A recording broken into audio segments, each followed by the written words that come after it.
Hey everybody, Prepper Nurse 1 here. We're going to do up and close and personal. So people were telling me they were having a hard time hearing me, so hopefully that with me being this much closer, it will be better. And I wanted to be farther away from the wood stove because as you can see it is kicking at the moment and it's doing very, very well. I'll take my glasses off. So,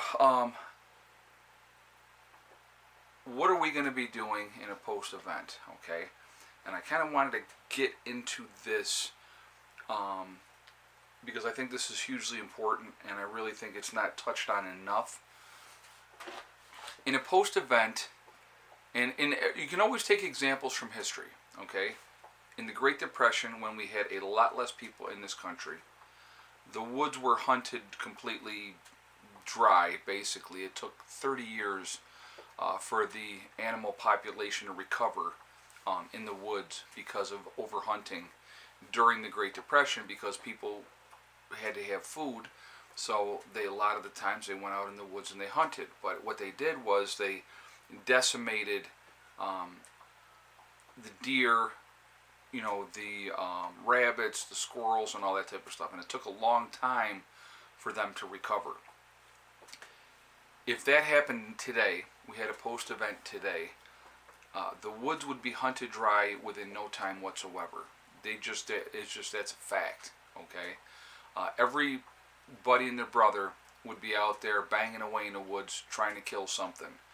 A lot of people having no idea what they're doing and stuff like that. So, not a good situation. Not a good situation at all. But in no time, the deer population, the rabbits again, squirrels, pheasants, turkey, wild turkey, all those type of things, even wild pigs, believe it or not.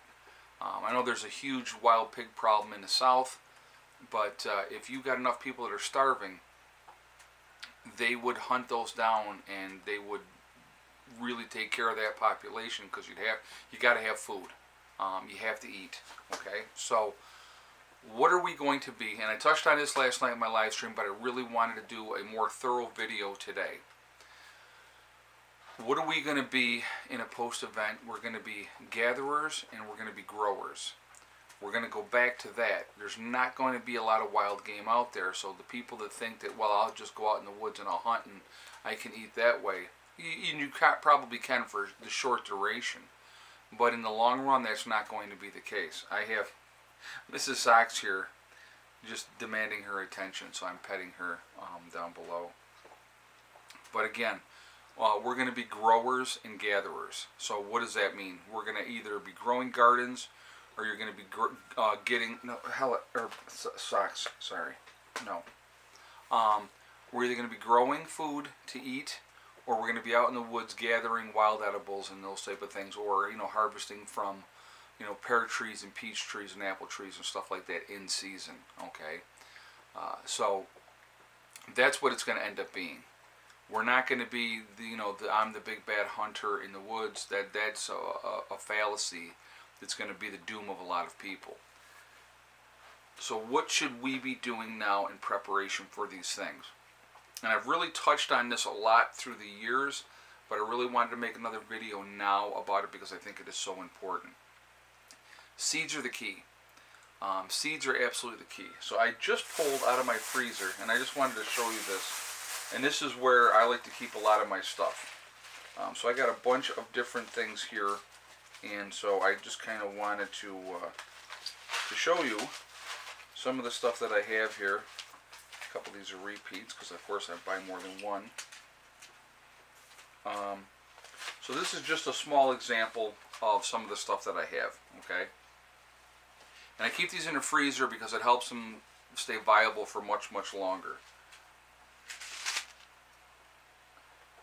Heirloom seeds is the way to go, because when I harvest these cucumbers, then I can get the seeds out of them, dry them out, and then use them again. You're going to be doing a lot of harvesting. So what this does on the back here, which is kind of neat, it tells you what region of the country, when to grow, and what the schedule is. Okay, so I'm up in the green area, so it's May through July. Basically, okay, so there's cucumbers. That's also cucumbers. what did I do here? Okay. Here's pumpkins. Okay. Again, I'm in the green area, so it's May and June for the pumpkins. It's a 90-day harvest. It'll even tell you, which is kind of neat on the back of that, how long it'll take to harvest, which I think is neat. For the cucumbers, it is 58 days. All right. So again, you can feel in there's quite a few seeds in there, which is kind of neat. It doesn't really say how many seeds are in there. Here's peas. Peas are a great thing to have, okay? Again, you know, we're talking 65 days to harvest. Again, we want to plant these in, this says April, May, and August. So, you know, if you want to get good stuff out of it, that's when you plant it and you're going to get your peas. Peas are a great thing to have. Nothing is better than peas fresh out of the garden, okay? Here's another one. This is cantaloupe, all right? And let's see what this is. 85 days to maturity. Again, so there's cantaloupe. Let's see what else I got in here. Let's see. All right, winter squash. All right, again, May through July you can plant them, and you're talking about 85 days to harvest. So again, so that's butternut squash. Really good to have. Again, the more seeds you have, the more options that it's going to give you. Here's cantaloupe, 80 days to harvest. So again, you can plant them May through June, and you're going to get those. All right, so here we got beefsteak tomatoes. All right, this one says, let's see, 62 days from the transplant. So obviously you're going to start these early, and then, you know, replant them, and then you're looking, you know, that's a good thing to have. Okay, so here's watermelon. All right, you're looking at 71 to 80 days to maturity. So again, you want to start the seeds like 3 to 4 weeks before you put them outside if you're growing from seed, which is obviously this is what this is all about. Now here's something that I like to have as well, sunflowers. I think a lot of people don't think about that, but sunflowers, a lot of really good, you know, with the seeds. You can obviously take the seeds and replant them, but they're good to eat. It's a good source of, you know, like oils and stuff like that, and fats. So really good thing to have, in my opinion. And so you're looking at, what does it say on here? So you want to plant between April and June. Oh, no, we're in zone 4 for this one. So May through June, I'm sorry. So that's May through June is when you want to plant them, and then you can harvest them obviously after that point. So this is just an example of some of the stuff that I have. I'm going to show you something else as well. But I take these, I just put them in a regular bag like this, wrap them up, and in the freezer they go. All right. Now I have, and I showed some of this last night. This is Survival Essentials, non-hybrid, non-GMO heirloom seeds. Again, there's 25 different varieties of seeds in this one. And then I have these type of packs as well, which is 50 different types of seeds in this one. So let's open up that one real quick and let's take a look. So they're sealed in this bag, and then they're individually sealed in their own bags. Okay. Well, so here's, well, and what that is, it's 2 different types. Okay, packs of 25 each. So let's take a look at this one, and we'll see what we have in here. And these are just examples, guys, of what you can have, what you can do. And again, will everything come up? Probably not. But if you start from seeds, and let's say, so right here we got pumpkin, small sugar. There's 25 seeds. So there's 25 pumpkin seeds in there. Okay. So let's say I've had these for quite a while, and of my 25 pumpkin seeds, 5 of them produce. I'll take that, okay? Because out of those 25 5 pumpkins, I'm going to get a bunch of pumpkins, and then I'm going to save more seeds later on. All right, here is sweet banana peppers. There's 75 seeds in that one. I'm going to flip that around so you can see the seeds better. All right. Really good things to have. These are sealed up nicely. Here's cayenne, long, thin red peppers. Again, 75 seeds. All right. And you're hoping, obviously, that they'll germinate and that you're going to get something out of it. Here is mustard, broadleaf. Okay. 600 seeds in there for your mustard seeds. So here's lettuce, red romaine. There's 500 seeds in there. All right, that's a lot of seeds. That's you know. Let's see. Purple Vienna corbeli. I don't even know how to say that, but anyway, 200 seeds in that one. Then we have kale, which is a really good winter crop. All right, there's 500 seeds in that one. Let's see. Then we have fennel. All right, 75 seeds for fennel. Eggplant. So there's a lot of different varieties in these packs. Okay. Here's cucumbers. 50 seeds for cucumbers. All right. Here's celery. 300 seeds of celery. Caraway, we have 100 seeds for caraway. Cabbage, there's 100 seeds of cabbage. All right. Brussels sprouts, 150 seeds for Brussels sprouts. All right, so here's beet, early wanderer, 150 seeds of those. All right. And then arugula, you have 500 seeds right there for arugula. Now, my suggestion would be, and I talked about this a little bit last night, you never know what is going to produce each year or not produce each year. That's something to definitely take into consideration. And there's still more, guys, in here in this packet. We haven't even done 25, so let me actually do this rest of this real quick. I'm going to put these ones back in. This is only 25 varieties. So that's 25 different varieties just in this 25 pack. So here we have watermelon here. Okay, so there's the seeds, 50 seeds. We got radish, 200 seeds of radish. White radish, so a different type of radish, and there's another 200 seeds. Then we have squash, which is dark green zucchini. Okay, so there's your zucchini squash. And then we have butternut squash. There's some 25 seeds there. All right. Let's do these rest of these. Swiss chard, 75 seeds of Swiss chard.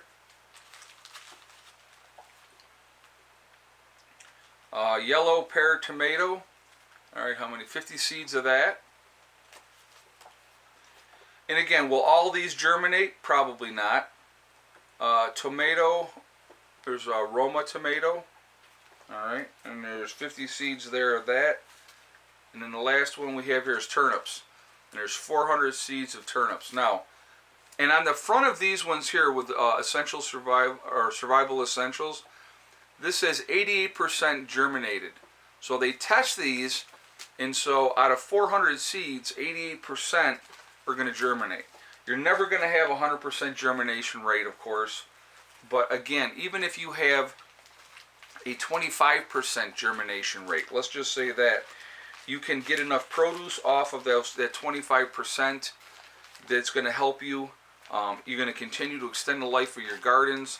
You're going to be able to get get new seeds when you harvest.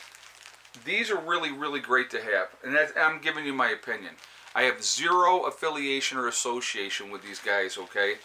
Survival Essentials, check them out. They have all kinds of, like I said, so that's That's pack B, and then pack A is 25 other things. So there's a lot of different choices, a lot of different things that you can grow. I think it's important to have, again, in a post event, you're going to grow as much as you possibly can. So my advice would be, you're going to do your starter seeds, keep them indoors, see what germinates, see what plants are going to be viable. You know, and I'm not going to try to plant 400 seeds of one thing. It's not what I'm going to do. I'm going to look and see how many I want to try to get to produce, and I'm going to get them going. But if you get a lot of different things going, every year your garden is, some things are going to produce and some things are not. It depends on the season. There's no guarantee that everything is going to come up and it's going to be great and you're going to get a bunch of crops out of it, okay? That's not reality. But the more that you can get and that you can harvest, and then when you, like, even off of one tomato, let's say we'll use a tomato as an example. So you've harvested all these tomatoes, and then you take one tomato and you get the seeds out of just that one tomato. It's a lot of seeds for the next year. Now you're obviously going to probably do more than that. You're going to try to extend the life of everything, collect as many seeds as you possibly can. We're going to be growers when a true SHTF worldwide hits. We're not going to be hunters anymore. We're going to be growers and gatherers is what we're going to be. So you need to be ready to do that. You need to know what you're doing. Soil is the key with growing. Very, very important. Proper irrigation, making sure, you know, that you're protecting your plants. All those things go into play. So I definitely highly recommend, if you can do it, get a greenhouse, get that going and get that squared away. Okay, that is important. Okay, so I thought it was important to do this video, especially after everything that is going on. If we have food shortages in this country, the price of food is already going through the roof. So the more that you can be self-sufficient, the more of your food that you can grow yourself, harvest it, can it, use it through the winter, that's going to make all the difference in the world. Yeah, okay, all right, I see you. I see. Okay, yeah, okay, come on. Everybody wants to see you too, I'm sure. Mrs. Soxy, the biggest attention whore, realistically, I have ever seen in my life. She's terrible. I've never seen a cat. When we got her, I got her at Lollipop Farm. She was a year old, okay? And not God, I've had her now. I'm trying to think how long I've had her. 7, 8 years. You comfy? Are you sure? Oh my, look at this cat. This cat is a nut job. It said on her cage that the reason that the people got rid of her was because the cat needed too much attention. That's why they got rid of her. She is the most loving cat you ever saw in your life, but she always wants her attention. She always wants to be petted. She wants to be up your behind. So yeah, very needy. She's a very needy cat, but she's a good cat, and she's the boss cat too, which is kind of funny. I never expected that with her, but she definitely is. So anyway, guys, on that note, I'm going to set you down. Yes, I know. Oh, I know. But I'm done. I'm done. I know you're not done, but I am. All right. I'm going to jump off here on this note. I definitely would like to hear your feedback on this, but I encourage you, learn to grow, learn your soils, learn what works, what doesn't work. Composting is going to be a huge part of gardening.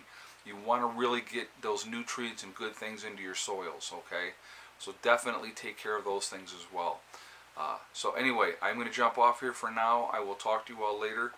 Remember, we are all in this together. That's important to remember. We're one race called the human race, and so let's focus on that. Also remember to hug and kiss the ones you love. Tell them every single day.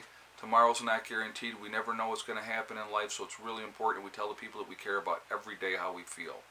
Also remember STD, step, thing, and day. It's one step at a time, one thing at a time, and one day at a time. Whatever you're trying to do, whatever you're trying to accomplish, you can do it. Nobody can stop you except for you. They're the only one that can stop you. Again, I'm going to say this one more time. In a post-event, seeds. Seeds are the key to survival, okay? Did I put 3 in 1? I think I did. Which one is that? Did I? No, maybe I didn't. Anyway, but seeds are definitely the key. You need to have seeds. You got to be able to grow. That's going to save your life. This little bag right here with 50 different types of varieties of things is the difference between life and death in a post-event. And knowing what you're doing is going to be very essential with that. It's going to make all the difference in the world. I got to look at this real quick and see which one.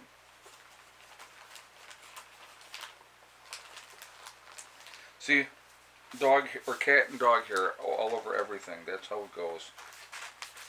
So anyway, guys, I will see you all later. Have a great day.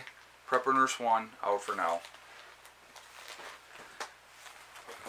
Fire feels really good too, by the way.